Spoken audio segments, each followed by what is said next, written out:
18 তারিখে তার গুলিবিদ্ধ সে অফিস থেকে বাসায় ফেরার সময়।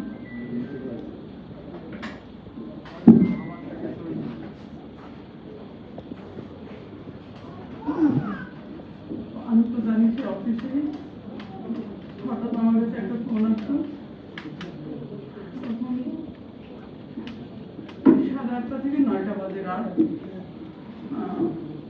তো আমি তো ভাবলাম যে আমি ফোনটা রিসিভ করার পর আমাকে রাস্তায় একটা লোক যে ওর ফোন বা মানি ব্যাগ ওনার হাতে ছিল, তো উনি আমাকে বললো যে এই নাম্বারটা যার তার গুলি লেগেছে, আমরা ওনাকে মিরপুর 10 নম্বরে ওনার গুলিটা লাগে, মিরপুর আপনার হাসপাতালে ওনাকে নেওয়া হচ্ছে, ওনার অনেক ব্লিডিং হচ্ছে।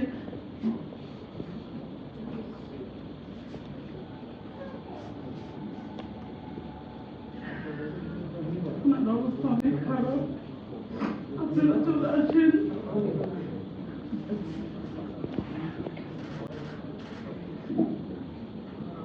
আমার 2 বাচ্চার সাথে নিয়ে আমি বের হয়েছি। রাস্তায় একটা রিক্সাওয়ালাকে অনেক হাতে পায়ে ধরে বলছিল আমাকে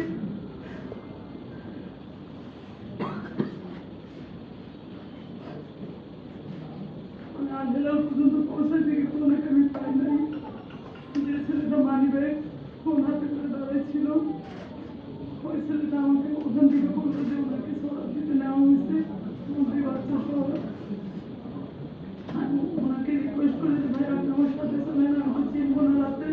ওই লোকটা আমাকে নিয়ে গেল, আমি সরাদি হসপিটালে গেলাম। যাওয়ার পর আমি যেটা দেখলাম তখন থেকেই তার প্যারালাইজ চলে গেছে। তার গলার এক পাশ দিয়ে গুলি লেগে আর এক পাশ দিয়ে বের হয়েছে। তো ওখানে আমি অনেক রিকোয়েস্ট করে, এত অবহেলা করছে আপনার সরাদি হসপিটাল, আমি অনেক রিকোয়েস্ট করে তাকে একটা এক্সরে করানো হয়। তো ওখান থেকে আমরা ইমার্জেন্সি রুমে নেওয়ার পর আমরা বললাম আমরা এটা পারবো না, আপনারা হৃদরোগে নেন। আমরা তখন রাত 12টা বাজে, তখন তাকে হৃদরোগে নিয়ে গেলাম। হৃদরোগে নেওয়ার পরে এত আপনার অবহেলা হৃদরোগ হসপিটালে, আমি ডাক্তার নার্স ওনাদের হাতে পায়ে ধরছি যে আমার হাজব্যান্ডকে ওটির ব্যবস্থা করেন, কিন্তু ওনারা ধীরে ধীরে আমাকে রাত 1টা 2টা বাজায় ফেললো, বলে যে না ওনাকে আজকে ওটি করবো না। দেখতেই তো পাচ্ছেন অনেক রুগী অনেক পেশেন্ট, এইভাবে ধীরে ধীরে তার প্যারালাইস সম্পূর্ণ হয়ে গেল। ওইভাবে ওনারা রাত 12টা থেকে 12:30 1টার দিকে আমাকে বললো যে ওনাকে আইসিইউতে নিতে হবে। তো আপনি কি বলেন?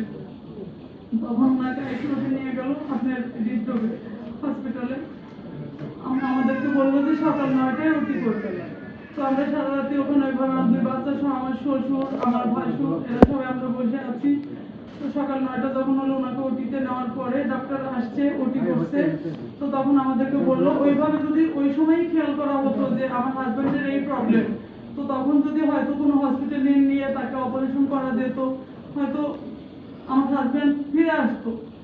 তো ওনারা যখন 12:30 বাজে তখন ওটি থেকে বের হয়ে আমাদেরকে বললো যে এটা আমরা পারবো না, নিউরোসায়েন্স হসপিটালে নিতে হবে।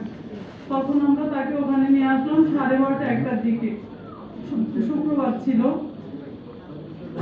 তো ওখান থেকে আমাদের বললে এমআরআই করতে হবে। ওখান থেকে আমরা ওই পপুলার এমআরআই এর জন্য তাকে আবার অ্যাম্বুলেন্সে করে নিয়ে আসলাম। এমআরআই রিপোর্ট দেখে পরের দিন ডাক্তার আর কি শুক্রবার ছিল, বললো যে আপনার আমার হাজব্যান্ডের স্পাইনাল কর্ড যেটা ওটা আপনার ফ্যাপলাইছে। প্রথম এমআরআইতে আসলো যে স্পাইনাল কর্ডটা মানে ফ্যাপলানো হয়েছে। তো ওইভাবে ওনারা ভর্তি করার পরে আপনার শুক্রবার সারাদিন থাকার পরে শনিবারে ওনারা সিটি স্ক্যান করবে। বা তখন তার অনেকটাই শ্বাসকষ্ট হলো, তো ওইভাবে অক্সিজেন দিয়ে রাখার পরে রাত 3টার দিকে, শনিবারে রাত 3টার দিকে অনেক খারাপ অবস্থা, তখন তাকে আপনার আইসিইউতে নেওয়া হলো।